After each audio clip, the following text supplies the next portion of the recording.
Aos que estão aqui, ao som do hino, eu peço que se coloquem de pé. E você na sua casa, se vocês quiserem colocar-se de pé, fiquem à vontade também.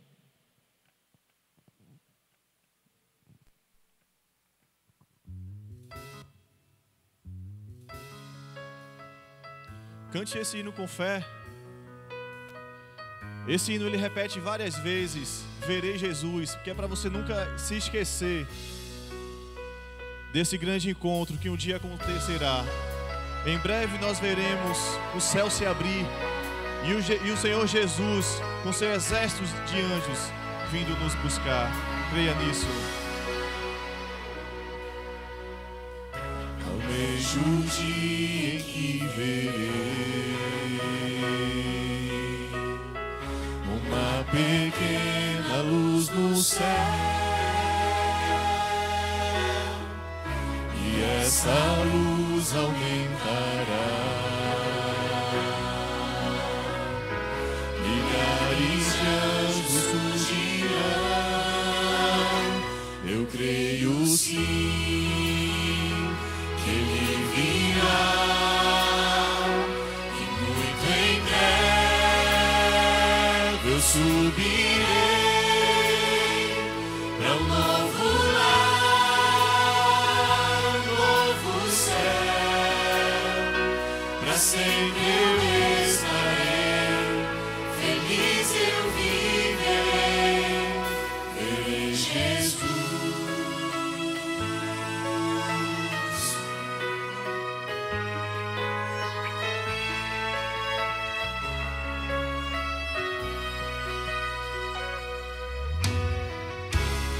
De Deus irá soar, das nuvens sua glória surgirá, mil gerações te encontrarão, e para sempre louvarão. Eu creio sim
Uma boa noite a todos. Boa noite para você também que está na sua casa nos assistindo. Nesse momento queremos convidar a todos a se colocarem de joelhos e vamos fazer uma oração ao nosso Deus.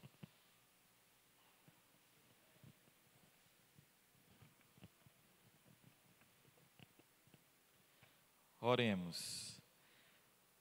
Grande Deus, nosso Pai, nosso Criador, queremos agradecer a Ti pela oportunidade mais uma vez de estarmos te adorando na tua casa de oração. Pai querido, é sempre bom estarmos reunidos para juntos engrandecermos e exaltarmos o teu santo nome. E hoje, uma noite especial, uma noite em que mais uma vez a tua palavra será aberta, a tua palavra que é luz para os nossos caminhos. E queremos pedir que a tua presença continue aqui no nosso meio e que os nossos corações, a nossa mente, possa estar aberta para entendermos o teu querer para as nossas vidas. Continua abençoando também as pessoas que estão nos assistindo, que infelizmente ainda não podem estar aqui no nosso meio, mas que aonde elas estiverem, no seu lar, que a tua presença esteja neste lar com esta família que está nos assistindo também. Nos concede uma noite em paz, que esse culto, que tudo que aqui seja feito, seja para a honra e glória do teu nome. É o que te pedimos e já te agradecemos, em nome de Jesus. Amém. Amém.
Alô, agora sim.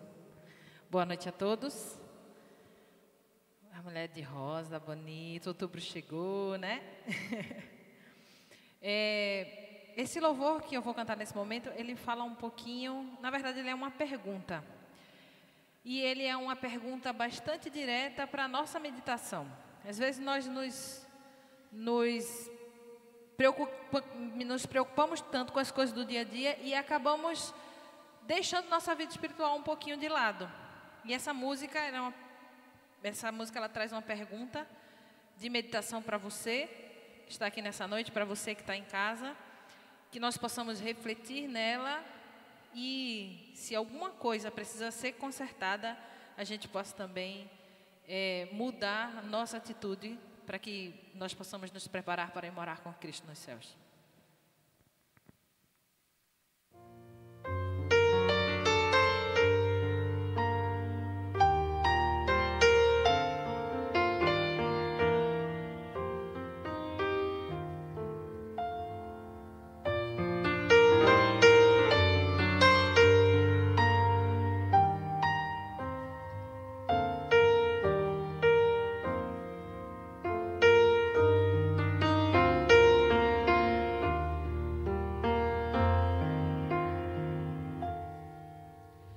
Tantos são teus afazeres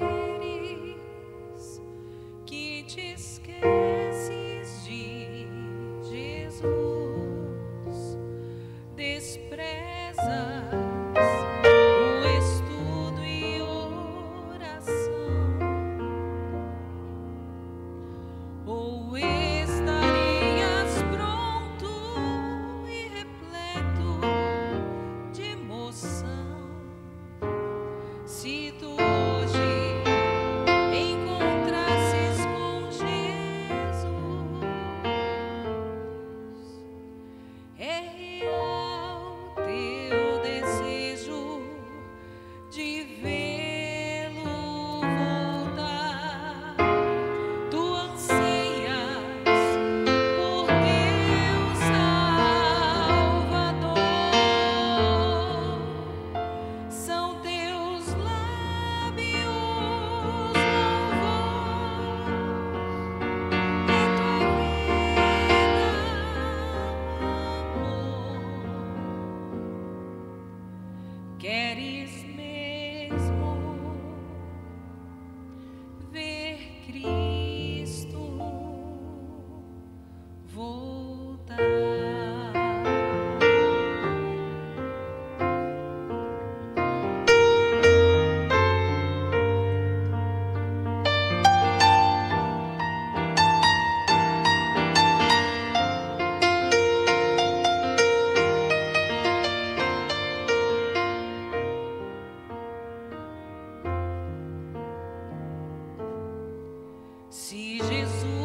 nós possamos estar querendo e nos preparando para esse grande dia.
Você já parou para imaginar? Você alguma vez, lógico, hoje talvez já passe na sua cabeça, mas alguns anos atrás, você já imaginou escutar de ondas gigantescas que inundariam cidades inteiras? E hoje nós já estamos meio que acostumados com isso, né? E chamamos de tsunami. Mas você já imaginou isso alguns anos atrás? Eu nunca imaginei, nunca. Eu tenho 37 anos e nunca imaginei. Lógico, agora eu já imagino, já aconteceu alguns aqui de uns anos para cá, mas eu nunca imaginei. Temperatura, a terra está mais quente, os animais estão fazendo coisas que às vezes a gente também nunca imaginou. E isso me chama a atenção. Eu só posso parar para pensar, estamos nos tempos finais. Estamos nos tempos que só posso dizer assim, Cristo está voltando. E aí isso me chama a atenção para a gente estudar isso. Temos que nos preparar para a crise final. Para esse momento que vai acontecer antes do fim dos tempos. Mas não o fim dos tempos para todos, como algumas pessoas falam por aí, né? Tem pessoa quando fala assim, vai o apocalipse. Aí faz aquele... O apocalipse nada mais é do que revelações de coisas que virão a acontecer. E essas coisas... Algumas são os finais desse tempo, dessa terra que não tem mais jeito, dessa terra que está acabada, dessa terra que tem que mudar, porque não tem mais jeito. Por isso nós estamos trabalhando com esse tema, preparação para a crise final. E hoje eu queria trabalhar com vocês, como o Edésio semana passada, né, começou, ele deu uma pincelada de cada coisa, né, que a gente vai ver nos próximos domingos aí até o final de novembro. Até o último domingo de novembro nós temos esses temas especiais, falando sobre os tempos finais, para nos prepararmos para a crise final. Ele até divulgou para vocês, né, que o livro base que estamos estudando é esse aqui, né, que deu o tema para a gente, preparação para a crise final. Tem disponível na internet, inclusive, você que está vendo em casa, quiser ler, tem disponível na internet, vocês também. É comprável também nas lojas da CPB, você pode comprar se quiser ler, muito legal. Fala muita coisa boa aqui. E eu queria começar com vocês falando sobre o primeiro tema. É um tema que começa e mexe com todo mundo, pessoalmente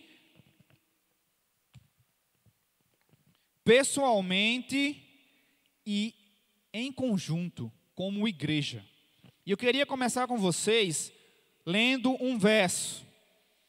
Esse verso que nós vamos ler, ele foi dado para nós há muito tempo atrás, bem antes da primeira vinda do nosso Senhor Jesus.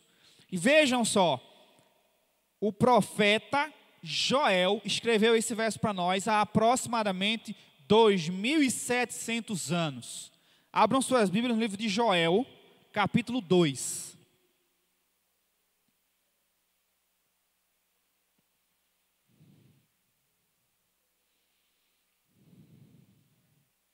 Livro de Joel, capítulo 2, verso 1.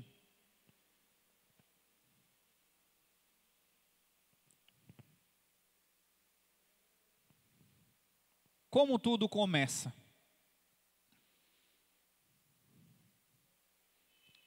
Todos encontraram? Livro do profeta Joel, lá no Antigo Testamento, capítulo 2, verso 1.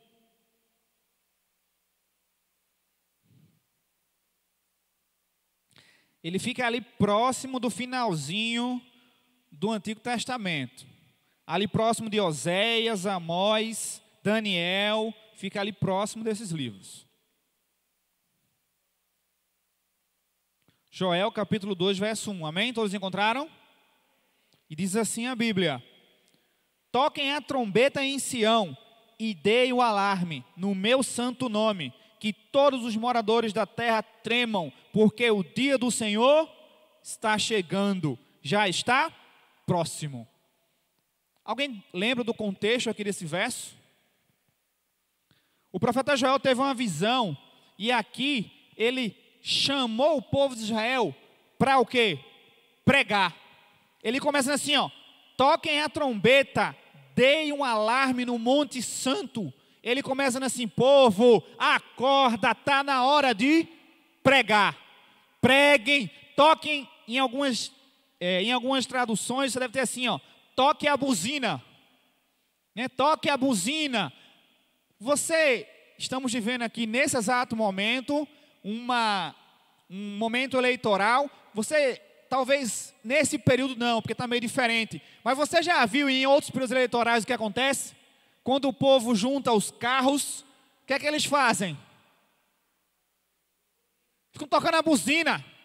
E desculpa, mas aquilo às vezes eu não aguento. Às vezes você não quer ouvir, você está quieto, quer ficar quieto no seu canto. Então o povo fica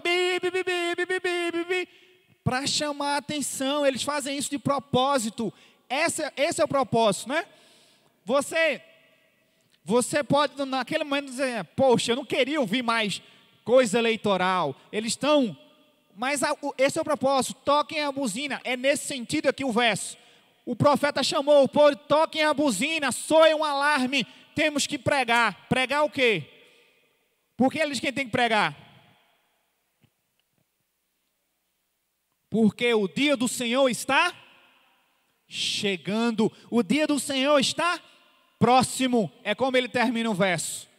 Queridos, a mensagem do Senhor tem que ser pregada. Aqui o profeta chamou no outro contexto, mas a ideia é a mesma. Hoje nós temos que tocar a buzina. Por quê? Porque o dia do Senhor está próximo. Mas aí, eu faço uma pergunta. Será que a buzina não já está sendo tocada? Será que a buzina está sendo tocada? Será que nós estamos tocando a buzina? Sim. Mas a pergunta é, só nós? Só nós tocamos a buzina? Hoje, existem mais de 1000 denominações religiosas. E de certa maneira, todos eles estão tocando a buzina. Se eles estão pregando a palavra, eles estão tocando a buzina. Não é isso que o profeta chamou? Venham, povo, toque a buzina, soe um alarme, porque o dia do Senhor está chegando. E foi isso que o profeta disse. E é isso que o povo está fazendo, nós e o povo aí fora. Mas a pergunta é, será que todo o povo, todo aquele que toca a buzina certa? Toca a buzina, eu não vou dizer nem a buzina certa, toca a buzina da maneira correta? O dia do Senhor está chegando, muitos estão buzinando por aí, mas infelizmente nem todos estão buzinando da maneira correta. Ele continua no verso 17. No capítulo 2 de Joel, ainda, verso 17. Que os sacerdotes, ministros do Senhor, chorem entre o pórtico e o altar, da entrada até o altar, e orem: poupa o teu povo, ó Senhor, e não faças da tua herança um objeto de deboche e de zombaria entre as nações, porque é onde dizer, entre os povos, onde está o Deus deles? Queridos, temos que pregar em todos os locais. Ele chama aqui, especificamente, ele dá um destaque aos sacerdotes, aos ministros, que eles chorem e orem da entrada até o altar. E muitas pessoas fazem isso. Mas será que fazem da maneira correta? E é por isso que o tema de hoje começa, como movimento de reforma dentro da igreja. A palavra, irmãos, o Senhor providencia que ela seja pregada há muito tempo. Homens santos há muitas eras pregam a palavra do Senhor. Homens santos juntam pessoas, igrejas se formam e a palavra é pregada, mas infelizmente nem todo mundo que buzina, que prega da maneira correta. E é por isso que nós temos essa necessidade de um movimento de reforma. Esse movimento, ele acontece tem que acontecer tanto dentro de nós quanto junto de nós, ao nosso redor. Porque o movimento de reforma é um movimento que requer muita reflexão, é um movimento que requer muita oração, é um movimento que requer muita necessidade do Senhor. E nós temos que ter muito cuidado com esses movimentos.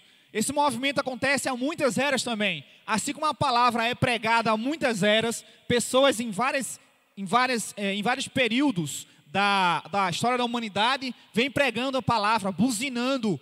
Mas aí, infelizmente, no meio dessa buzina, aparecem pessoas que nem sempre têm boas intenções. Aparecem pessoas que muitas vezes não estão ali para buzinar junto com você, mas para lhe atrapalhar. E aí esse movimento de reforma precisa acontecer, e ele também vem acontecendo durante muitas eras. A igreja, antes de Cristo voltar, ela existia, sim ou não? Sim ou não? Sim, a igreja antes de Cristo voltar existia. Eles tinham lá o templo em Jerusalém. Não era como a gente conhece hoje, mas era um povo ali que adorava a Deus e se juntavam de tempos em tempos ali no santuário, lá no templo feito em Jerusalém. Mas o primeiro movimento de reforma começa com o nosso Senhor Jesus Cristo descendo dos céus, indo à terra como ser humano e começando a mostrar que, infelizmente, em meio àquelas pessoas que se diziam sacerdotes, mestres da lei, não estavam buzinando da maneira correta. E a primeira reforma começa com o Senhor ali trazendo os ensinamentos corretos, nos mostrando como deve ser o verdadeiro cristão, o verdadeiro servo do Senhor. Como ele deve andar, como ele deve agir. E ali começa, tanto que a partir de Jesus Cristo, o povo se separa e começa uma nova igreja. Tanto que existem os judeus, continuam, né? Existem os judeus até hoje, e existiu a partir dali os cristãos. Já houve uma divisão, um movimento de reforma que separou um grupo, que agora já não está mais com aqueles outros que buzinavam de maneira errada. Então o Senhor separou ali um grupo, e começou ali a igreja primitiva. E esse foi o primeiro movimento de reforma. E seguiu a história, a igreja teve líderes, os apóstolos começaram a pregar, e gente se aproximou. A Bíblia diz que eles pregavam e milhares se convertiam, milhares se batizavam, e a igreja primitiva cresceu, começou a se espalhar em vários locais. E com o tempo, infelizmente, pessoas indevidas também apareceram. Satanás, o inimigo de Deus, ele é astuto. Ele sabe que precisa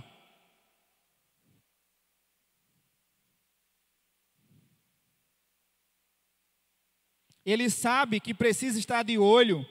E aí, quando ele percebe que a igreja está muito grande, como ele percebe que a buzina está sendo tocada e talvez atrapalhe os planos dele, aí ele faz: vou trazer gente, vou colocar pessoas ali no meio, para que essas pessoas comecem a atrapalhar a buzina, comecem a atrapalhar a pregação, a mensagem do Senhor.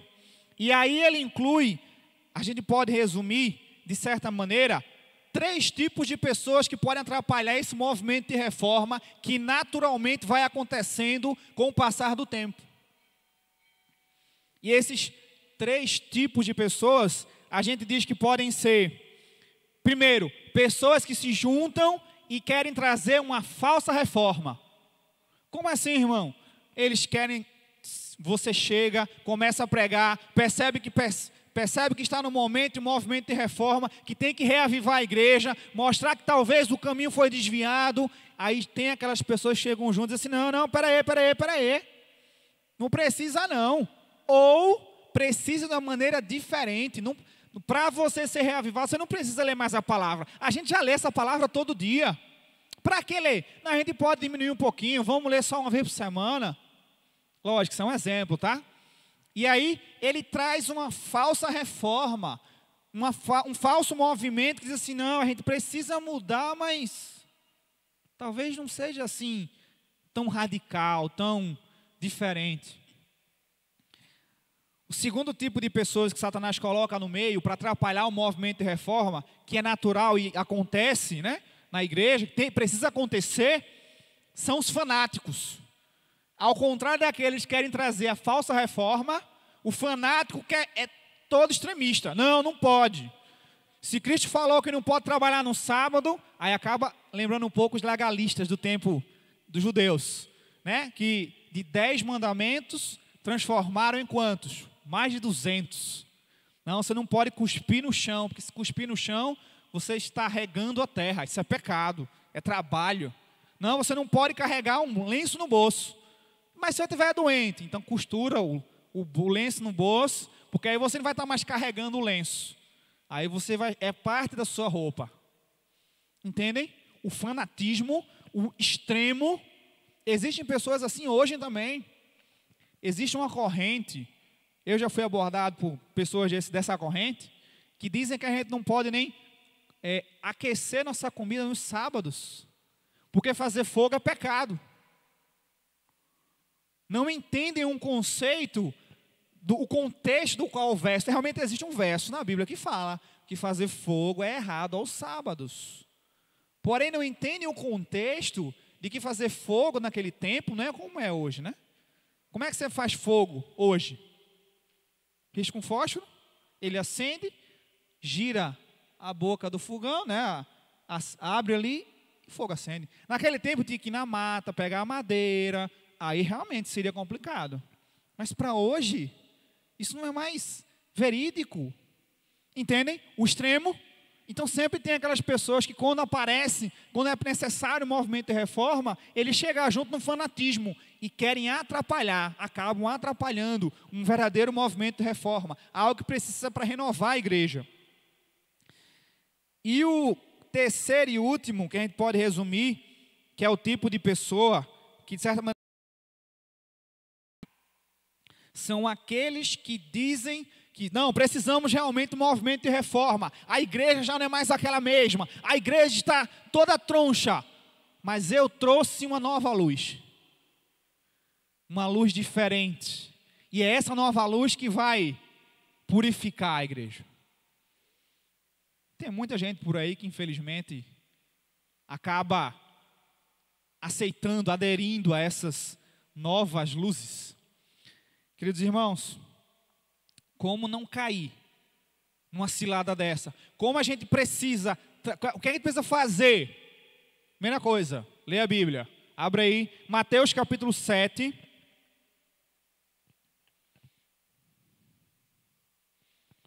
Mateus capítulo 7. Esse verso é bem conhecido, muito provável você já saber de cor, quando eu disser o verso. 16.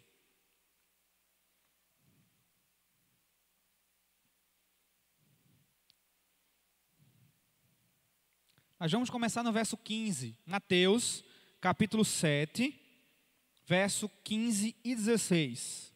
Amém?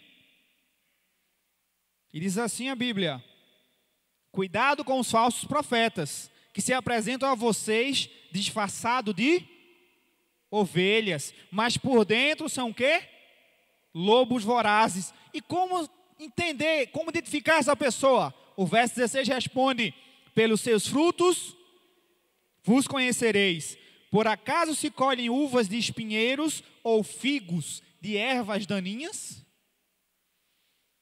Como você vai seguir uma pessoa que diz que tem uma nova luz, se essa nova luz não está segundo a palavra de Deus?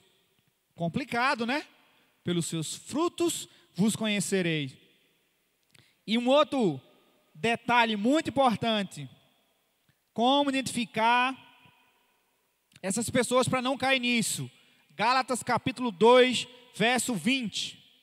Também muito importante. Também verso muito conhecido, Gálatas capítulo 2, verso 20. Como essas pessoas que querem realmente um movimento de reforma, querem renovar a sua igreja espiritualmente para voltar a pregar a palavra da maneira que deve pregar. Amém? Gálatas capítulo 2, verso 20. E diz assim: logo, já não sou eu quem vive, mas o quê? Cristo vive em mim. E esse viver que agora tenho na carne, vivo pela fé no Filho de Deus, que me amou e se entregou. Toda pessoa que está realmente querendo viver um movimento de reforma que quer renovar a sua vida e renovar a vida daqueles que estão ao seu redor, vivem não eles, mas segundo Cristo vivendo neles. Esse é o segredo, irmão. Observe os seus frutos, eles vivem, quando você olha uma pessoa, você vê Cristo? Você vê alguma benignidade naquela pessoa? Ou você vê só alguém que quer aparecer? Assim vos conhecerei pelos seus frutos, e observem a vida dele, se ele vive segundo o próprio Cristo.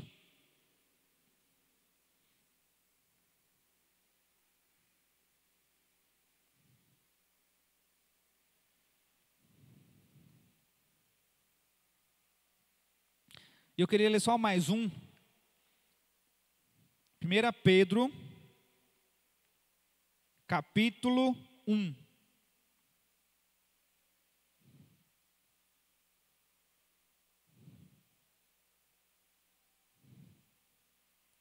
Se preparem, viu? Porque os próximos domingos serão cultos assim, com bastante verso. Não tem como a gente trabalhar esses temas sem ler a palavra do Senhor, não tem como. Então os próximos cultos vai ser assim, bastante verso para a gente estudar e entender o que a gente precisa para se preparar para a crise final. 1 Pedro capítulo 1, verso 15.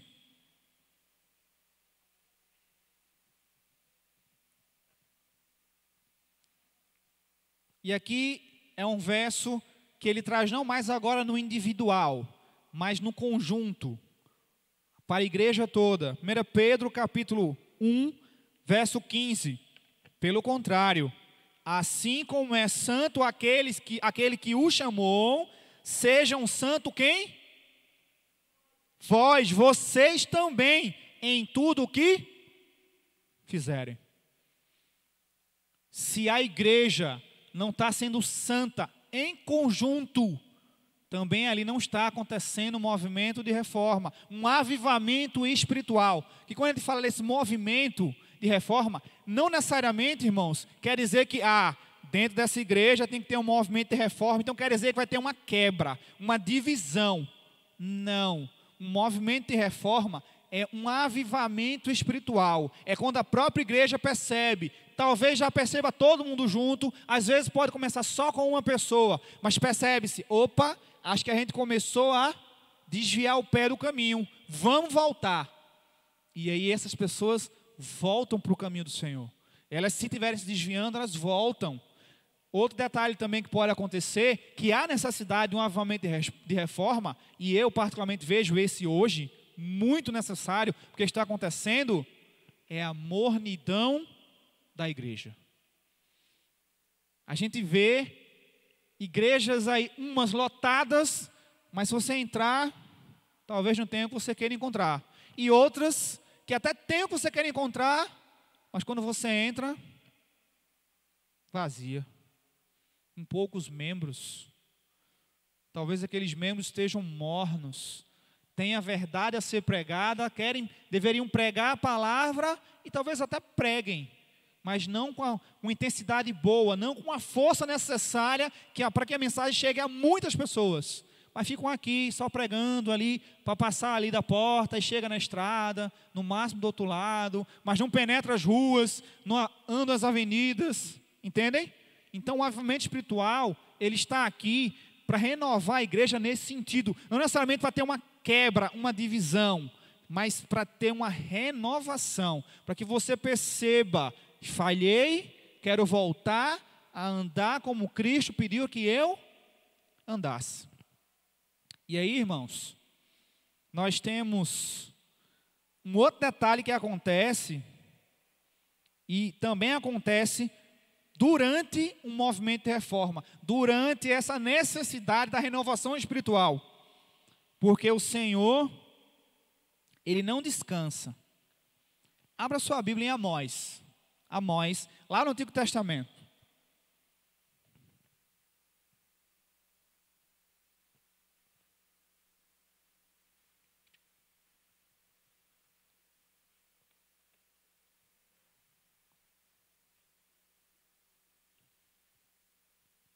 Amós, capítulo 9.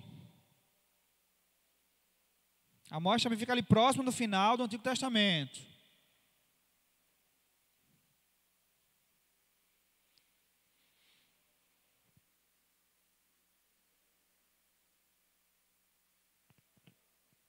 Amós, acharam? Capítulo 9, verso 9. E diz assim a Bíblia, Amós capítulo 9, verso 9. Porque eis que darei ordem e o quê?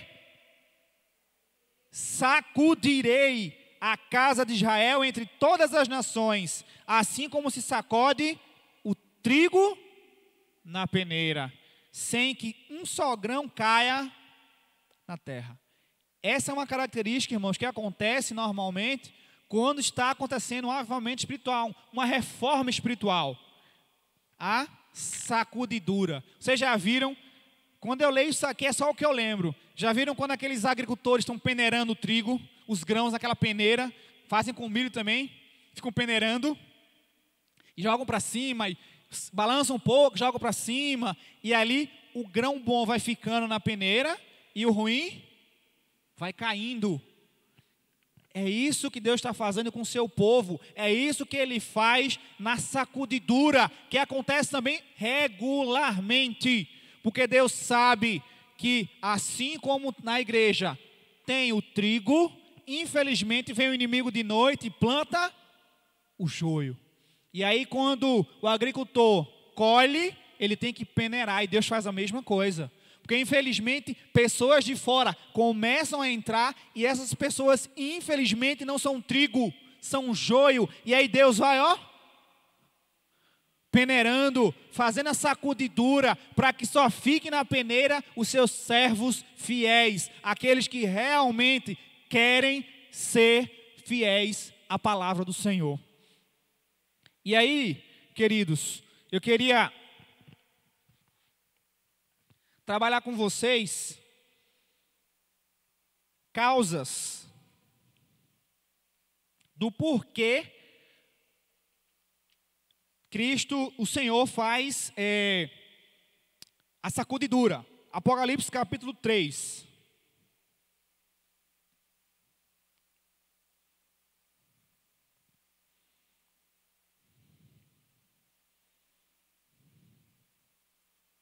Livro de Apocalipse capítulo 3.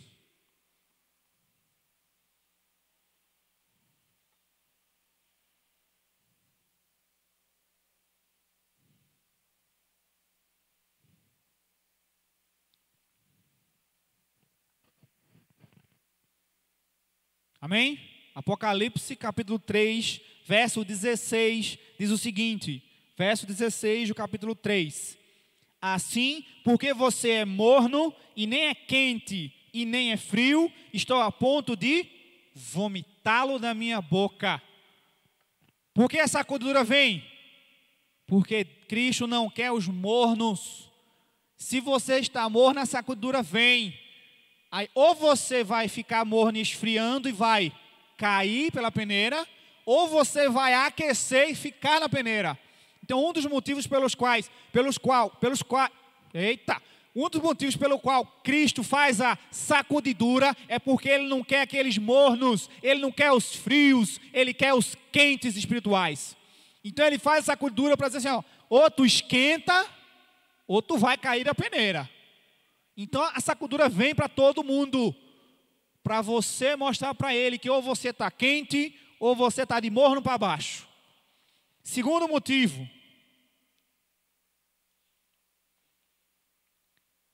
1 Coríntios, capítulo 10.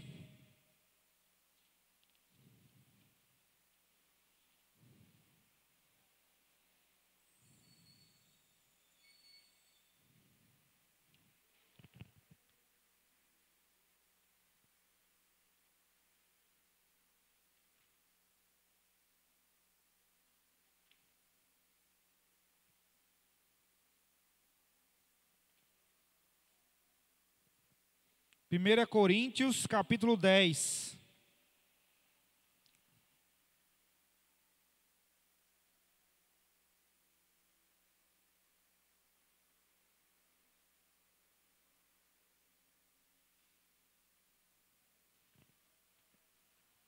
Verso 12.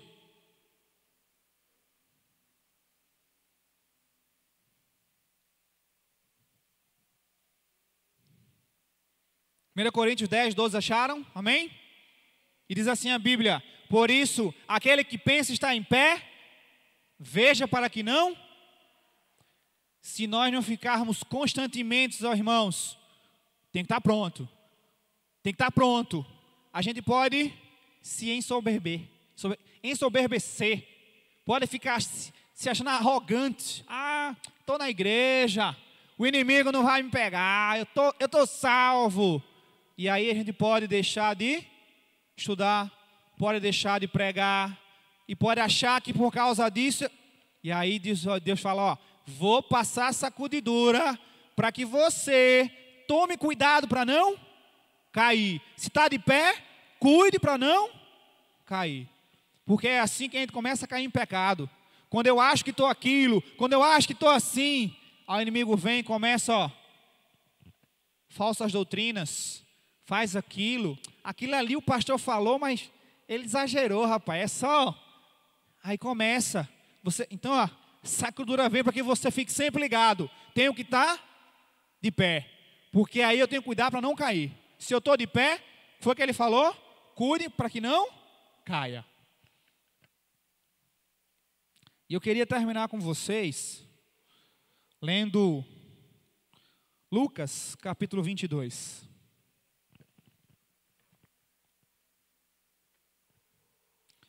Livro de Lucas capítulo 22.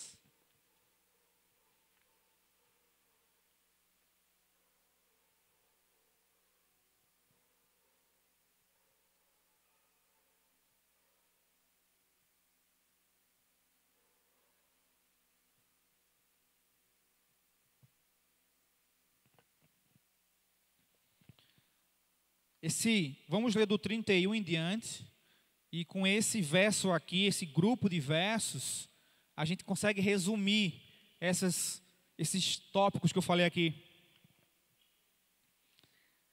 Eu não sei na sua, na minha Bíblia aqui tem sempre aqueles subtítulos, né? E na minha tem um subtítulo: Pedro é avisado, acima do verso 31. Na de você também tem isso? Pedro é avisado. E é a partir do verso 31. Simão, Simão, eis que Satanás pediu para eu peneirar vocês como trigo.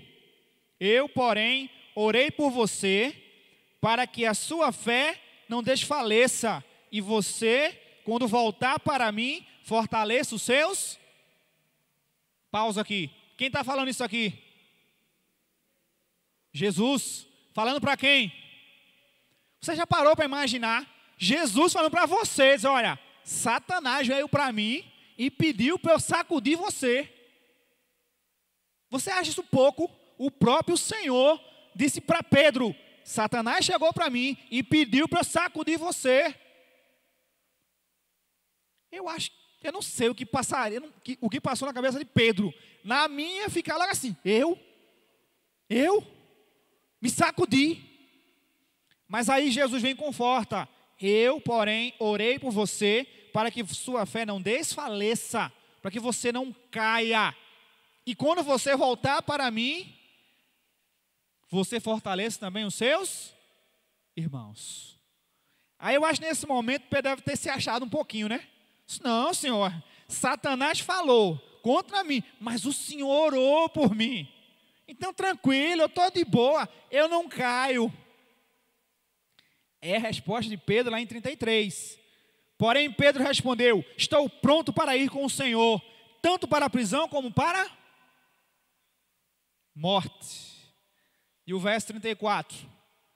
Mas Jesus lhe disse, eu lhe digo, Pedro, que hoje, antes que o galo cante, você me negará 3 vezes que me conhece.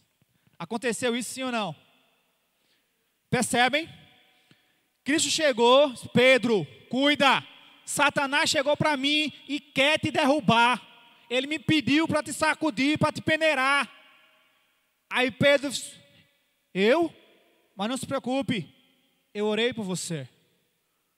E para que sua fé se fortaleça e você não caia. E quando você voltar, perceba, ele disse que orar, disse que era para ele não cair, mas disse também que ele ia voltar. Ele sabia que Pedro ia cair.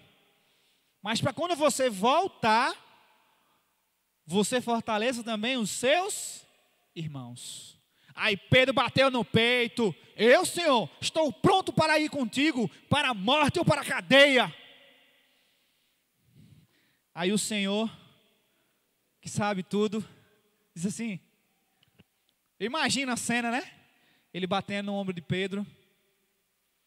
Pedro, você fala isso da boca para fora. Mas hoje, antes que o galo cante 3 vezes, você me negará. Dirá que não me conhece 3 vezes. Entendem? Porque o movimento de reforma, porque o avivamento espiritual é necessário, porque o inimigo, ele está voraz, querendo te derrubar. E ele diz, Senhor, quero ele, derruba ele, ele não presta. Aí Deus diz, calma, eu morri por ele. Eu dei minha vida por ele e ele não vai cair. Mas se cair, ele vai voltar para mim para fortalecer os meus irmãos. Muitas vezes nós agimos que nem Pedro. Eu vou cair, eu vou para onde quiser. Onde Deus mandar, eu vou. Aí nas primeiras missões, muitos falham. Muitos negam a Jesus. Talvez não diretamente como Pedro, que disse não conhecê-lo, né? Mas às vezes, quando nós cremos, quando nós acreditamos no que a palavra de Deus nos ensina, e pessoas aí, um emprego, escola, vizinhos, faz isso, que é contra os nossos princípios, nós fazemos. Nós não deixamos de fazer certas coisas, por vergonha do que meu vizinho vai achar de mim, por vergonha do que a minha colega de escola vai dizer por aí, por vergonha de perder o emprego. Muitos têm medo disso e acabam caindo. Queridos, o movimento de reforma, ele é necessário. Ele acontece de tempos em tempos para que a igreja esteja sempre queimando no fogo do Espírito Santo, ardendo no Evangelho. E a sacudidura acontece para que Cristo, daquele meio, daqueles ali que querem se atrapalhar, daqueles que querem de algum jeito se aproveitar, ou até mesmo derrubar outros, a sacudidura vem para que essas pessoas caiam e só fiquem na peneira aqueles que querem realmente um reavivamento espiritual, aqueles que querem realmente estar andando ao lado do Senhor, nos pés do Senhor, como diz o verso lá de Gálatas, que não vivamos nós, mas que Cristo viva em mim, e que eu me santifique como aquele que me chamou, para que as pessoas ao meu redor percebam quão bom e quão maravilhoso é aquele Deus a quem nós servimos. Se preparem para o seu movimento de reforma, que isso é individual e conjunto, mas também se preparem para a sacudidura, que também é individual e em conjunto, para que nós venhamos, como diz ali o apóstolo Paulo, cuidar, para que não venhamos cair. Quem está de pé, cuide para que não caia. E assim, nesse tempo de crise final, nos preparemos para a volta do nosso Senhor e Salvador Jesus Cristo. Deus abençoe vocês, você também de casa que nos assistiu, Deus o abençoe, que Deus te guie e que a cada dia o Senhor nos ajude e nos proteja do mal e nos perdoe os pecados.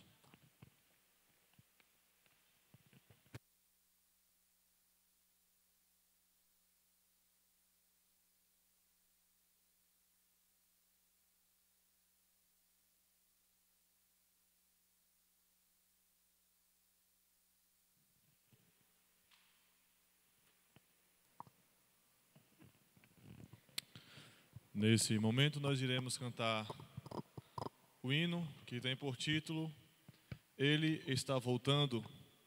E ao som do louvor, que você possa se colocar em pé para mais uma vez louvarmos ao nosso Deus e finalizar assim o culto dessa noite.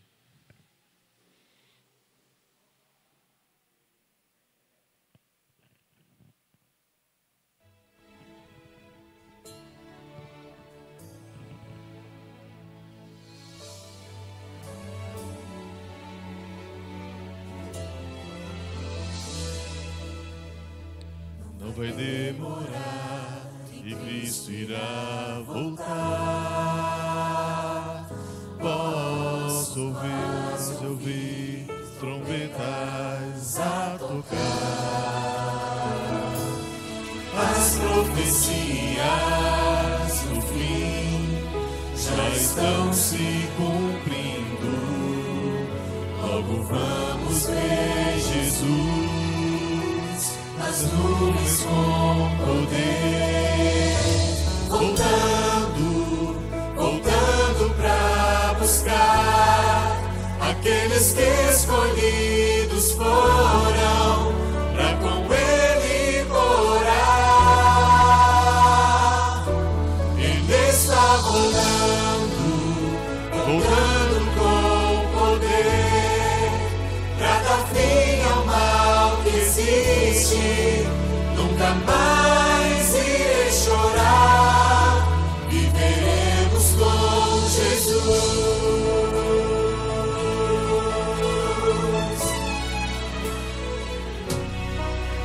Não vai demorar, o mal não mais existirá. Toda lágrima, meu Deus, vai enxugar. Quero pronto estar pra com Ele morar.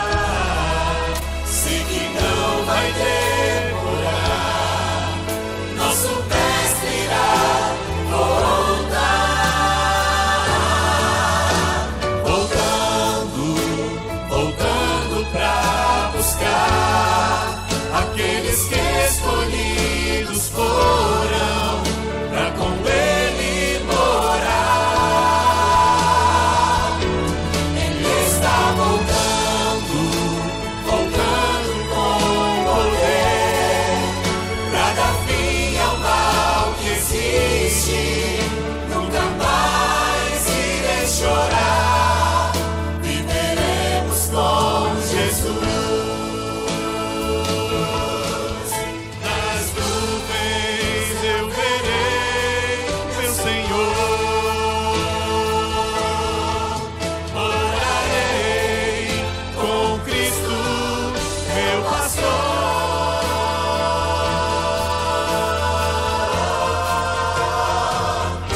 Ele está voltando pra buscar aqueles que escolhidos foram pra com Ele morar. Ele está voltando com poder pra dar fim ao mal que existe. Nunca mais irei chorar, viveremos com Jesus. Viveremos com Jesus.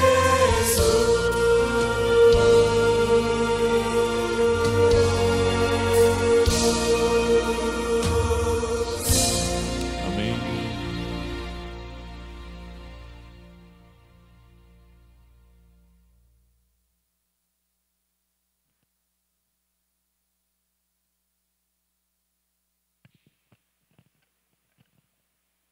Antes de fazer a nossa oração final, eu queria deixar com vocês um verso. O segredo de tudo. João, capítulo 5, verso 39. Examinai as Escrituras, porque julgais ter nela a vida eterna, e são elas mesmas que testificam de mim. O segredo para passar por um verdadeiro reavivamento espiritual e passar e sobreviver à sacudidora é examinar as Escrituras sagradas. Oremos. Santo Deus, nosso Pai, nosso Senhor, nosso Salvador. Muito obrigado, porque até aqui o Senhor tem nos ajudado. Mas de maneira muito mais que especial, muito obrigado pelos perdões dos pecados que o Senhor nos concedeu através da morte de Cristo Jesus. Fica conosco, Senhor Deus. Que tenhamos um verdadeiro reavivamento espiritual. Que nesse movimento de reforma que a igreja passa, venhamos, ó Pai, verdadeiramente se apegar a Ti. que venhamos nos agarrar aos teus pés e não soltar, para que assim, ó Pai, trilhemos o teu caminho. Que nessa sacudidura que o Senhor traz a nós, através de provações de várias maneiras, venhamos cuidar para continuar de pé. Mas se cairmos, que o Senhor estenda a tua mão para nos ajudar a levantar, para voltarmos a andar contigo. Fica com cada um de nós, perdoa os nossos pecados, é o que te pedimos em nome de Jesus. Deus abençoe vocês, se preparem para a volta do Senhor, e você de casa também, Deus o abençoe, se prepare para a volta do nosso Deus.